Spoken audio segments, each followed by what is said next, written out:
নমস্কার সকলকে, আমি পায়েল। আমার নতুন একটা ভিডিওতে তোমাদের সকলকে স্বাগত জানাই। আজকে আমরা প্রাইমারি ইন্টারভিউ প্রিপারেশনের জন্য খুব গুরুত্বপূর্ণ কতগুলো প্রশ্ন উত্তর নিয়ে আলোচনা করব, যেগুলো তোমরা অনেকেই বিভিন্ন ভিডিওতে আমাকে কমেন্ট করেছো, কমেন্টে জানতে চেয়েছো। তো সেই সংক্রান্তই কিছু তথ্য আজকে তোমাদেরকে দেব। প্রথমেই যেটা বলবো, তোমরা অতিরিক্ত চিন্তা করে ফেলছো। এত বেশি টেনশন করলে কিন্তু সব গন্ডগোল হয়ে যাবে। প্রথমত হচ্ছে আমাদের মনটাকে শান্ত রাখতে হবে। আমার মনে হয় সকলে সকালবেলা ঘুম থেকে উঠে একটু মেডিটেশন করো। এটা আমাদের মনটাকে শান্ত রাখতে সাহায্য করবে। আমরা যখনই অতিরিক্ত টেনশন করে ফেলবো, তখনই কিন্তু আমরা সব ভুলভাল করবো। আমাদের মাথা যত বেশি চাপ নিয়ে নেবে, তত আমরা গন্ডগোল করবো। আর ইন্টারভিউর ক্ষেত্রে আমরা সব জানবো এটা কিন্তু হতে পারে না, আমরা সব পারবো এটাও হতে পারে না। আমাদের তখন যেটা জানবো সেটারই উত্তর দেবো, যেটা জানবো না চিন্তা করার কারণ নেই। যে একটা পারছি না মানেই যে আমার ইন্টারভিউটা ভীষণ খারাপ হয়েছে তা কিন্তু নয়। স্যার বা ম্যাম, এটা আমি পারছি না, বা এটা আমি জানি না, বা এটা আমার সম্পর্কে জানা নেই।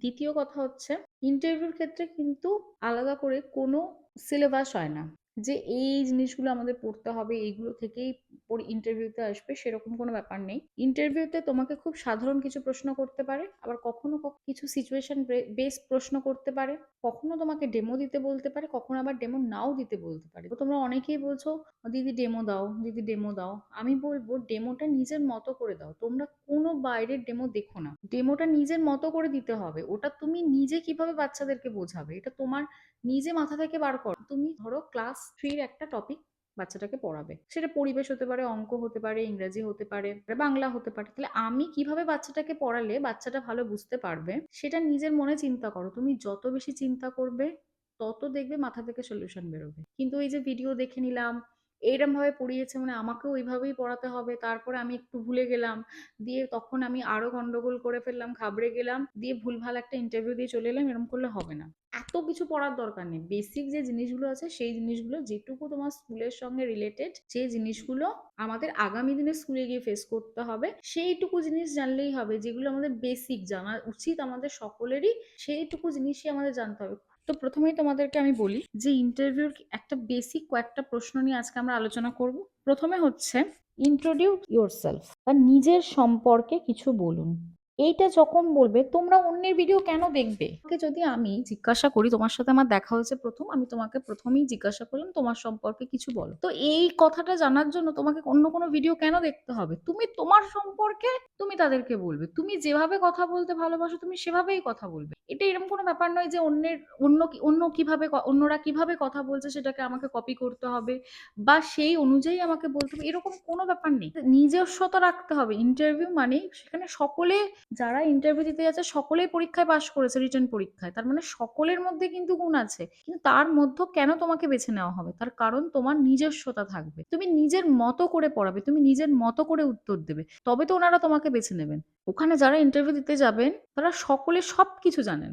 আমরা যেগুলো এই যে তোমাদেরকে বিভিন্ন রকম ভিডিও দিই, সেখানে কিছু টপিক আছে যেগুলো তোমরা সকলেই জানো, কিছু টপিক হয়তো তোমরা জানো না, তার কারণ তোমাদের কাজে লাগেনি, তাই তোমরা জানো না। তোমরা এবার জেনে নেবে, তোমরা জেনে যাচ্ছ।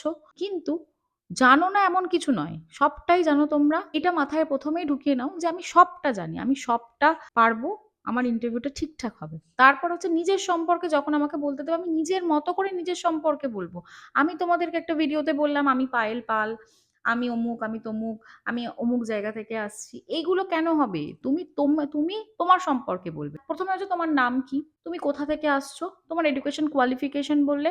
দ্বিতীয়ত হচ্ছে এডুকেশন কোয়ালিফিকেশন কখনোই ভুল বলবে না। তোমার যেটা তুমি সেটাই বলবে। তোমাদের হয়তো অনেকের মনে হতে পারে যে আমি, এটা তো এইচএস লেভেল, তো আমি আমার হায়ার কোয়ালিফিকেশনটা ওখানে জানাবো না। ওনারা কিন্তু সব জানেন। ওনারা জানেন যে এখনকার বেশিরভাগ ছেলে বা মেয়েরা তারা গ্র্যাজুয়েশন কমপ্লিট করে। খুব কম ছেলে মেয়ে আছে যারা এইচএস পর্যন্ত পড়াশোনা করেছে।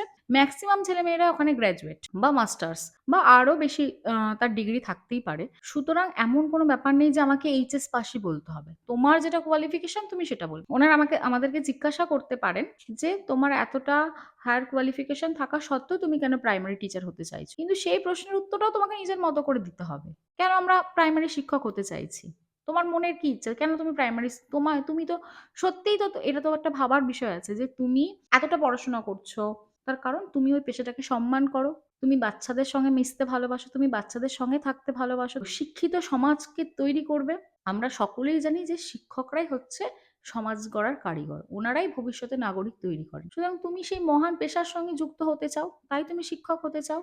ছোটবেলা থেকে আমাদের সকলেরই ইচ্ছা থাকে। আমরা যখন ছোট ছিলাম, আমরা যখন আমাদের টিচারদেরকে দেখতাম ওনারা কিভাবে পড়াচ্ছেন, আমরা সেটাকে নকল করার চেষ্টা করতাম বা তখন মনে মনে ভাবতাম যে আমি যখন শিক্ষক হব আমি ঠিক এইভাবে বাচ্চাদেরকে বোঝাবো। সুতরাং এগুলো তো নিজের ব্যক্তিগত ব্যাপার যে আমি কেন শিক্ষক হতে চাই।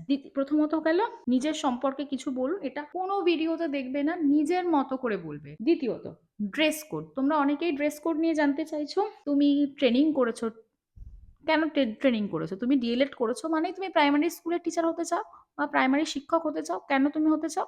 ড্রেস কোডের বিষয়ে বলবো, ছেলেদের ক্ষেত্রে ফর্মাল শার্ট প্যান্ট শু পরে যাবে, আর মেয়েদের ক্ষেত্রে বলবো তোমরা শাড়িও পরতে পারো, সালোয়ারও পরতে পারো, কিন্তু সেখানে যেন সে যে পোশাকটা তোমরা পরবে, কারণ আমি যখন নিজে ইন্টারভিউ দিতে গিয়েছিলাম আমি শাড়ি পরে গিয়েছিলাম কটনের উপর, তোমরা সুতির শাড়ি বা কটনের শাড়ি পরতে পারো এবং সেটা খুব হালকা কালারের মধ্যে পরলে ভালো হয়। কোনো জড়ি চুমকি বা কোনো হেভি ওয়ার্ক এই ধরনের শাড়ি বা সালোয়ার তোমরা চুজ করবে না। সালোয়ারের ক্ষেত্রে তোমরা অনেকেই, আমরা যখন ইন্টারভিউ দিতে গিয়েছিলাম তখন আমরা দেখেছিলাম অনেকেই সালোয়ার পরে ইন্টারভিউ দিতে এসেছেন এবং সেখানে তোমাদের কালারটা ভীষণ ফ্যাক্টর করে।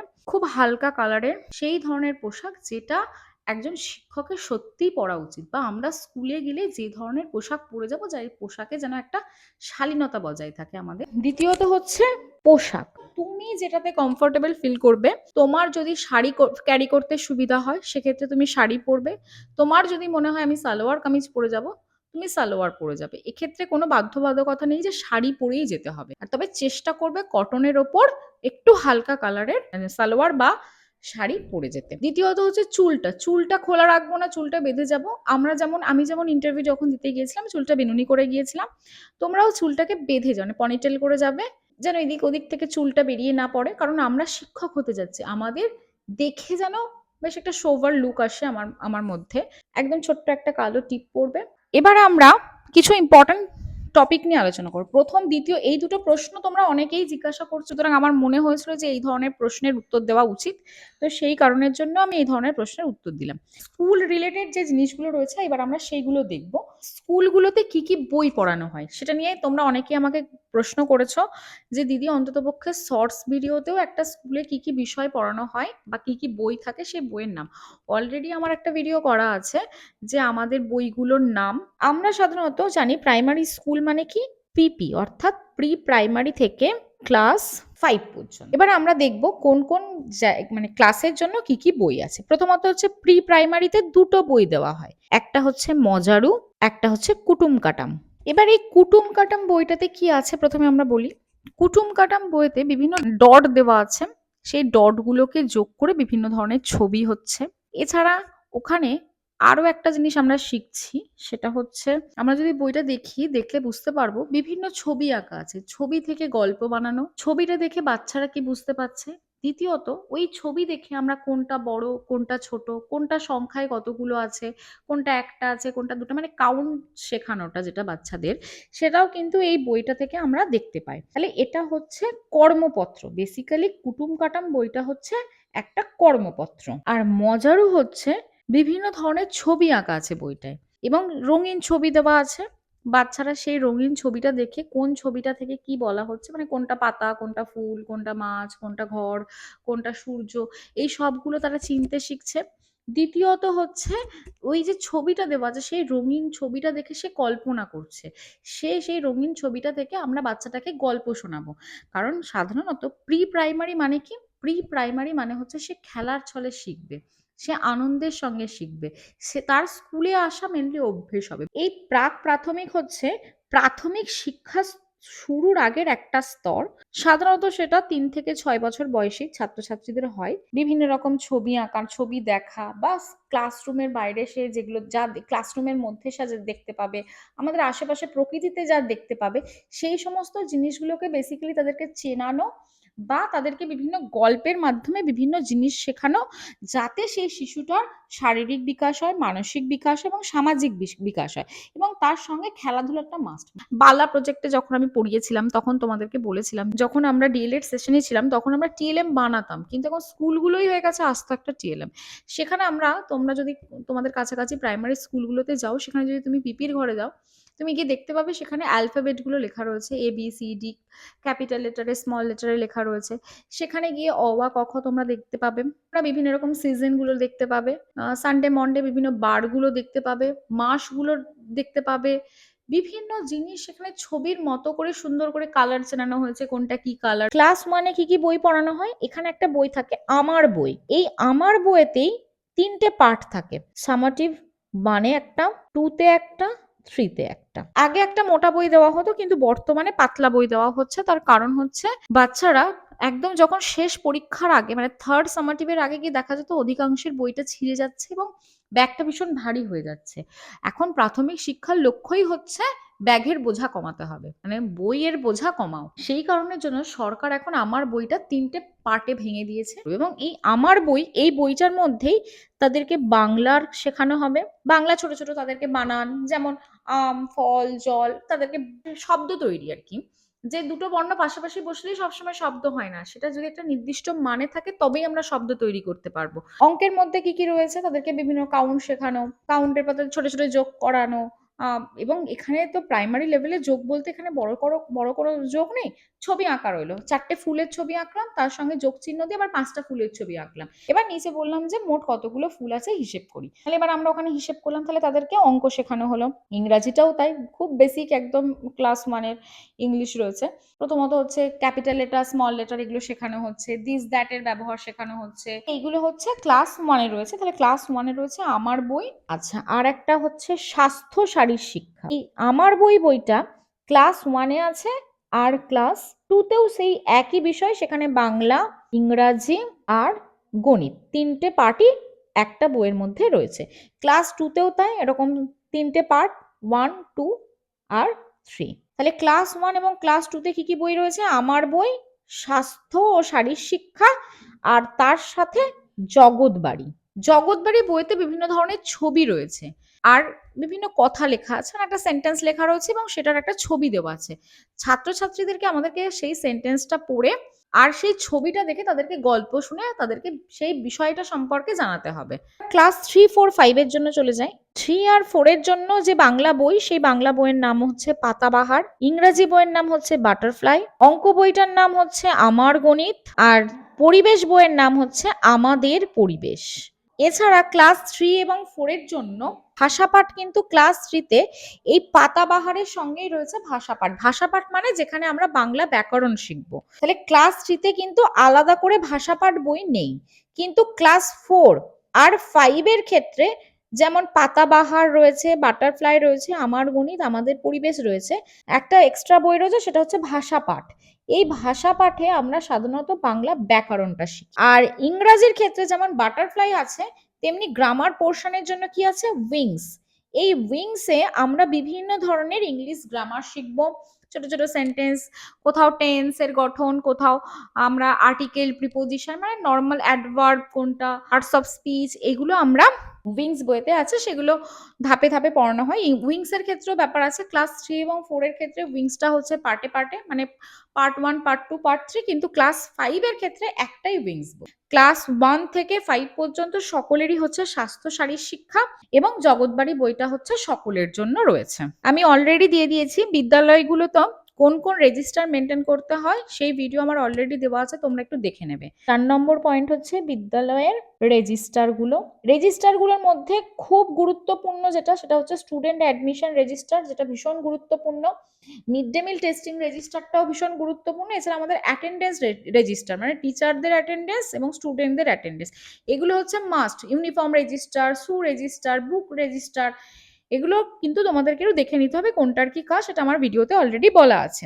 বিদ্যালয়ে পালনীয় দিনগুলি, সেটাও আমি অলরেডি ভিডিও করে দিয়েছি, তোমরা ওখানে একটু দেখে নেবে। 27, 28, 29 আমাদের অলরেডি ইন্টারভিউ এখন চলছে, তোমরা সকলেই জানো। সুতরাং 23শে জানুয়ারি এবং 26শে জানুয়ারি থেকে কিন্তু প্রচুর প্রশ্ন জিজ্ঞাসা করা হয়েছে। আমি যখন 23শে জানুয়ারি এবং 26শে জানুয়ারি আমি দিবসগুলো বলেছিলাম, তখন আমি ওখানে 23শে জানুয়ারি কেন পালন করি, 26শে জানুয়ারি কেন পালন করি, এগুলো আমরা বলেছি। আচ্ছা, তোমরা একটা জিনিস মাথায় রাখবে, এই যে পালনীয় দিনগুলো যখন আমরা পড়বো, তোমাদের যাদের যে মাসে ইন্টারভিউ হবে, মানে যদি কারোর ফেব্রুয়ারি মাসে ইন্টারভিউ হয়, সেক্ষেত্রে আন্তর্জাতিক মাতৃভাষা দিবস।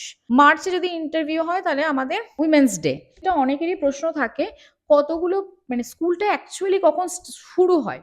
তোমরা আশেপাশের যদি প্রাইমারি স্কুলগুলোতে দেখো কখন শুরু হয় কখন শেষ হয়। প্রথমত হচ্ছে আমাদের স্কুলে যাওয়ার সময় হচ্ছে 10:30, 10:30 আমাদের হচ্ছে স্কুলে যাওয়ার সময়। আমরা যখন অ্যাটেন্ডেন্স খাতাতে, আমরা স্কুলে পৌঁছানোর পর অ্যাটেন্ডেন্স খাতাতে আমাদের টাইম লিখি 10:30। দ্বিতীয়ত আমাদের স্কুল ছুটির সময় হচ্ছে 3:30, কিন্তু আমাদের ছুটি নয়, 3:30 হচ্ছে বাচ্চাদের ছুটি।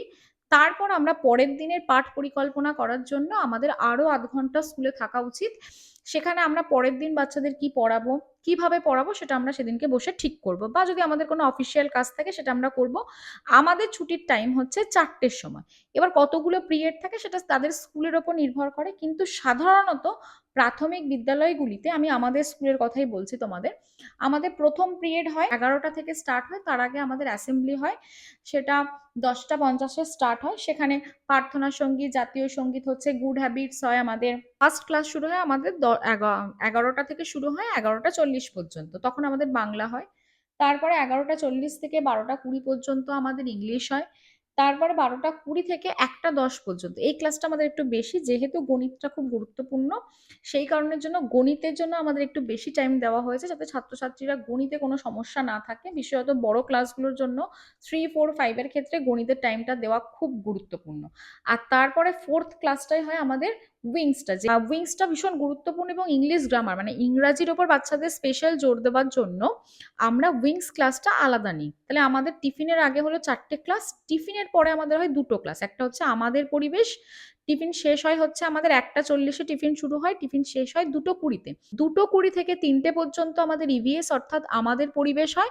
তারপরে 3টে থেকে 3:30 পর্যন্ত, বা কখনো কখনো আমাদের একটু দেরিও হয়ে যায়, তখন আমরা স্বাস্থ্যের ক্লাসটা নিই। কোনোদিন খেলাধুলা করানো হয়, কোনোদিন জগৎবাড়ি পড়ানো হয়, ওটা আমাদের রুটিন অনুযায়ী হয়। কোনোদিন বাচ্চাদেরকে শুধু খেলানো হয়, ওরা নিজেদের ইচ্ছে মতো খেলে। আর একটা জিনিস আমাদের জানতে হবে, সেটা হচ্ছে গভর্নমেন্টের বিভিন্ন প্রকল্প। গভর্নমেন্টের বিভিন্ন প্রকল্পগুলো বলতে, যেগুলো আমাদের স্কুলের ক্ষেত্রে ভীষণ গুরুত্বপূর্ণ, যেমন শিক্ষাশ্রী। পশ্চিমবঙ্গ সরকার সাধারণত 5ম শ্রেণী থেকে 8ম শ্রেণী পর্যন্ত সমস্ত এসসি এসটি ছাত্রছাত্রীদের পড়াশোনা চালিয়ে যাওয়ার জন্য বার্ষিক একটা টাকা সরাসরি তাদের ব্যাংক অ্যাকাউন্টে দিচ্ছেন। পশ্চিমবঙ্গ সরকারের অনগ্রসর শ্রেণী কল্যাণ দপ্তর পরিচালিত শিক্ষাশ্রী প্রকল্প, পশ্চিমবঙ্গ সরকারের অনগ্রসর শ্রেণী কল্যাণ দপ্তর পরিচালিত 2014-15 মানে অর্থবর্ষে চালু হয়েছিল। সাধারণত ক্লাস 5 থেকে ক্লাস 8 পর্যন্ত যে সমস্ত এসসি এসটি ছাত্রছাত্রীরা রয়েছে তাদেরকে বার্ষিক একটা আর্থিক অনুদান দেওয়া হয়, তাদের যাতে তারা তাদের পড়াশোনাটা চালিয়ে যেতে পারে, তাদের স্কুল ছুটটা কমে, সেই কারণের জন্য শিক্ষাশ্রী প্রকল্প দেওয়া হয়। আর আমাদের কি জানতে হবে? কন্যাশ্রী। কন্যাশ্রী অলরেডি আমার বড় ভিডিও করা আছে, সেটা তোমরা একটু দেখে নেবে। কন্যাশ্রী প্রকল্পটাও তাই, পশ্চিমবঙ্গ সরকার মেয়েদের জন্য এই প্রকল্পটা চালু করেছেন, যাতে মেয়েরা তাদের পড়াশোনা চালিয়ে যেতে পারে, আর্থিকভাবে স্বাবলম্বী হয়ে ওঠে, এবং তার সাথে সাথে স্কুল ছুট কমে, বাল্য বিবাহের হার কমে। সেই জন্য মাননীয় মুখ্যমন্ত্রী মমতা বন্দ্যোপাধ্যায়, পশ্চিমবঙ্গ সরকার এই কন্যাশ্রী প্রকল্প চালু করেছেন। আর একটা জিনিস আমাদের জানতে হবে, সেটা হচ্ছে লক্ষ্মীর ভান্ডার। তোমরা অনেকেই বলতে পারো যে দিদি, লক্ষ্মীর ভান্ডারের সঙ্গে তো আমাদের সরাসরি স্কুলের কোনো যোগাযোগ নেই, কিন্তু পশ্চিমবঙ্গ সরকারের প্রকল্প বলতে আমাদের লক্ষ্মীর ভান্ডারটা আমাদের জানতে হবে, যেহেতু এটা রিসেন্ট টাইম হচ্ছে, এবং এটা নারী ক্ষমতায়নের একটা মানে একটা বড় দরজা খুলে দিয়েছে। এবার তোমাদেরকে একটা জিনিস বলে দিই, যখন আমরা ইন্টারভিউ দিতে যাব, যেহেতু পশ্চিমবঙ্গ সরকার আমাদের সরকারে রয়েছে, আমাদের রাজ্য সরকার এবং কেন্দ্রীয় সরকার অ্যাজ ওয়েল অ্যাজ, তোমরা যেটাই বলো না কেন, আমরা কিন্তু তাদের কোনো প্রকল্প বা তাদের কোনো কাজকে আমরা কিন্তু খারাপ বলবো না। যখন কোনো সরকার কোনো প্রকল্প চালু করে বা কোনো স্কিম চালু করছে, বা আমাদের জন্য যে পরিকল্পনাই তৈরি করুক না কেন, তার নিজস্ব নিশ্চয়ই কোনো গুরুত্ব আছে। অবশ্যই সেটা ভালো খারাপ দুটোই হতে পারে, কিন্তু আমরা ভালোটাই বলবো। তাহলে লক্ষ্মীর ভান্ডারটা কি নারী ক্ষমতায়নের একটা বিরাট সুযোগ করে দিয়েছে, সত্যিই তাই। আমরা যখন দেখতে পাই বিভিন্ন আমাদের স্কুলেও যখন বাচ্চার মায়েরা আসে, তারা সত্যি নিজেদের মধ্যে আলোচনা করে যে লক্ষ্মীর ভান্ডার প্রকল্পে তারা এই যে তাদের হাজবেন্ডের থেকে তাদেরকে টাকা চাইতে হয় না, তারা এই যে মাসে মাসে 1000 টাকা 1200 টাকা করে পাচ্ছে, সেটা কিন্তু তাদের হাত খরচ থেকে শুরু করে ছেলে মেয়েদের, যখন একটা ছেলে বা মেয়ে তাদের কাছে গিয়ে বলছে একটা লজেন্স খাবো, তাকে কিন্তু তার স্বামীর কাছে চাইতে হচ্ছে না, সেই মাটা কিন্তু সেই লক্ষ্মীর ভান্ডারের টাকা থেকে তাদেরকে লজেন্সটা কিনে দিতে পারছে। আমরা সেখানে সমস্ত গভর্নমেন্টের প্রকল্পের ভালোটাই সেখানে বলবো। সুতরাং লক্ষ্মীর ভান্ডার সম্পর্কে যদি আমাদেরকে জানতে চায়, আমরা কিন্তু পজিটিভ দিকটাই বলবো। কন্যাশ্রী আমরা পজিটিভটাই বলবো, শিক্ষাশ্রী আমরা পজিটিভটাই বলবো। হচ্ছে স্বাস্থ্যসাথী, সেটা স্বাস্থ্যসাথীটা তো আমরা সকলেই জানি যে পশ্চিমবঙ্গ সরকার যাতে সকলে চিকিৎসার সুযোগ পায়, বা কারোর টাকার অভাবে যাতে চিকিৎসা বন্ধ না হয়, সেই কারণের জন্য পশ্চিমবঙ্গ সরকার ৫ লাখ টাকা পর্যন্ত সর্বাধিক চিকিৎসার খরচ দিচ্ছে, সেটাই হচ্ছে স্বাস্থ্যসাথী। সেটা বিভিন্ন রকম হসপিটাল, নার্সিং হোমে স্বাস্থ্যসাথীর কার্ডের মাধ্যমে চিকিৎসা করানো যায়। আচ্ছা, আর একটা জিনিস যেটা নতুন শুরু হয়েছে সেটা হচ্ছে উন্নয়নের পাঁচালী। উন্নয়নের পাঁচালী সম্পর্কে জানতে চাইছেন যারা ইন্টারভিউ নিচ্ছেন, তারা বলছেন উন্নয়নের পাঁচালী সম্পর্কে তুমি কিছু জানো? এটা কোনো গভর্নমেন্ট প্রকল্প নয়। পশ্চিমবঙ্গ সরকার ১৫ বছরে ২০১১ সাল থেকে বর্তমান ২০২৬ সাল, সামনে আমাদের অ্যাসেম্বলি ইলেকশন রয়েছে।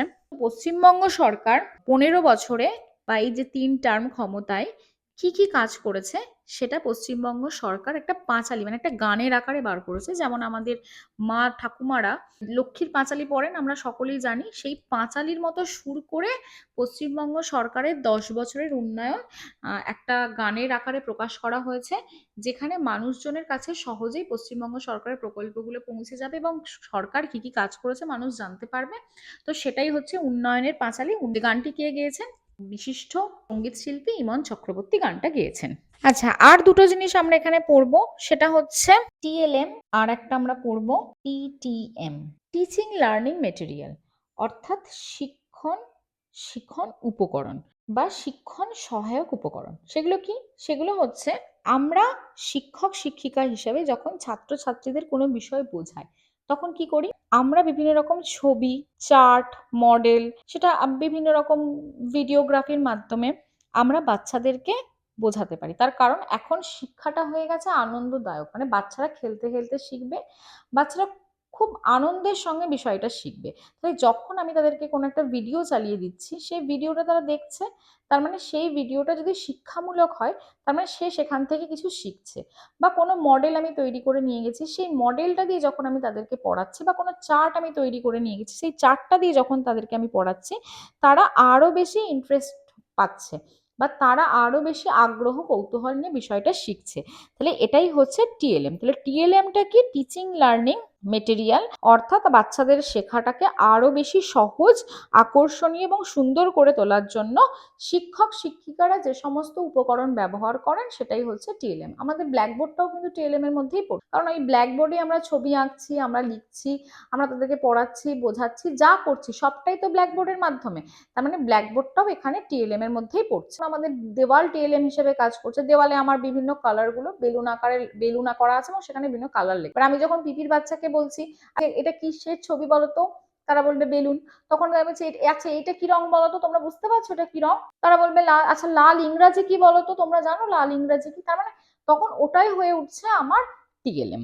তাহলে টিএলএম এর মাধ্যমে কি করব? আমরা বাচ্চাদেরকে জটিল জটিল ধারণাগুলোকে খুব সহজভাবে বোঝাবো, যাতে তাদের পড়াশোনাটা আরো বেশি তাদের কাছে আকর্ষণীয় হয়ে ওঠে। দ্বিতীয়ত তোমাদেরকে যেটা বললাম সেটা হচ্ছে পিটিএম। পিটিএম মানে হচ্ছে পেরেন্টস টিচার মিটিং, মানে অভিভাবক সভা, যেখানে আমরা ছাত্রছাত্রীর বাবা মাকে প্রত্যেকটা মাসে মাসে বিদ্যালয়গুলোতে মানে পেরেন্টস টিচার মিটিং হওয়ার কথা বা অভিভাবক সভা হওয়ার কথা। সেখানে আমরা কি নিয়ে আলোচনা করব? সেখানে আমরা স্কুলের পরিবেশ, স্কুলটা পরিষ্কার পরিচ্ছন্ন কিনা, আমাদের স্কুলে হাইজিন মেনটেন হচ্ছে কিনা, সেখানে মিড ডে মিলের কোনো সমস্যা হয়ে থাকে, বা সেখানে রান্না ঠিকঠাক হচ্ছে না, সেটাও গার্জেনরা বলতে পারে, বা শিক্ষক শিক্ষিকারা ঠিকঠাক পড়াচ্ছেন কিনা, বাচ্চাদের উন্নতি হচ্ছে কিনা, বা আর কিভাবে পড়ালে বাচ্চাদের আরো উন্নতি হতে পারে। মানে সার্বিক, মানে একটা বাচ্চার সার্বিক বিকাশের জন্য স্কুলে যা যা করণীয় সেই সম্পর্কে অভিভাবক এবং শিক্ষক শিক্ষিকার মধ্যে একটা আলোচনা হয়, এবং সেই আলোচনাতে বিভিন্ন বিষয় উঠতে পারে, মিড ডে মিল থেকে শুরু করে বিদ্যালয় কক্ষ থেকে শুরু করে পড়াশোনা সংক্রান্ত সমস্ত তথ্যই কিন্তু এই পেরেন্টস টিচার মিটিং এ উঠবে। এবং সেখানে তার ফলে কি হচ্ছে? তার ফলে শিক্ষা ব্যবস্থাটা আরো অনেক ভালো হচ্ছে, এবং শিক্ষক শিক্ষিকা এবং অভিভাবকদের মধ্যে একটা সুসম্পর্ক তৈরি হচ্ছে, যেটা বাচ্চার বিকাশের জন্য খুব গুরুত্বপূর্ণ। আচ্ছা, আর একটা জিনিস সেটা তোমাদের জানতেই হবে, সেটা হচ্ছে mid day meal. Already mid day meal নিয়ে আমার একটা বড় ভিডিও আছে, তোমরা সেটা দেখে নেবে। মিড ডে মিল কি টিচারদের খাওয়া উচিত? অনেকে এই প্রশ্নটা করছে। মিড ডে মিল অবশ্যই টিচারদের খাওয়া উচিত, কিন্তু সেটা টেস্টিং পারপাস। অনেক টিচাররা খান, তাতে কোনো অসুবিধে নেই, কিন্তু মিড ডে মিলটা হচ্ছে প্রত্যেকটা টিচারের খাওয়া উচিত। তার কারণ একটা রান্না যখন হচ্ছে সেই রান্নার গুণগত মান ঠিক আছে কিনা, বা রান্নায় কোনো সমস্যা হয়েছে কিনা, বা তার টেস্টটা কেমন হয়েছে, সেটা আদৌ বাচ্চার খাওয়ার উপযোগী কিনা, সেটা শিক্ষক বা শিক্ষিকা টেস্ট করবেন। এটা এই খাবারটা বাচ্চার খাওয়ার উপযোগী, তবেই বাচ্চারা স্কুলে মিড ডে মিল খাবে। সুতরাং শিক্ষক শিক্ষিকার মিড ডে মিল খাওয়া উচিত। এবং অলরেডি তোমাদেরকে আমি যখন রেজিস্টার করেছিলাম বলেছিলাম যে ওখানে টেস্টিং খাতাও থাকে, যেখানে আমাদের কি মেনু হয় সেই মেনুটা এবং তার সেটার গুণগত মান দেখে নিয়ে আমরা ওই খাতাতে সিগনেচার করি। সুতরাং মিড ডে মিল টিচাররা খেতে পারে। এই হচ্ছে আজকে আমার ভিডিও। তোমাদের ভিডিওটা কেমন লাগলো জানিও। আজকে খুব ছোট ছোট করে খুব গুরুত্বপূর্ণ কতগুলো বিষয় নিয়ে আমরা আলোচনা করলাম। তো টাটা সকলকে। ভিডিওটা ভালো লাগলে অবশ্যই লাইক করে দিও, আর নতুন হলে অবশ্যই আমার চ্যানেলটাকে সাবস্ক্রাইব করে দিও।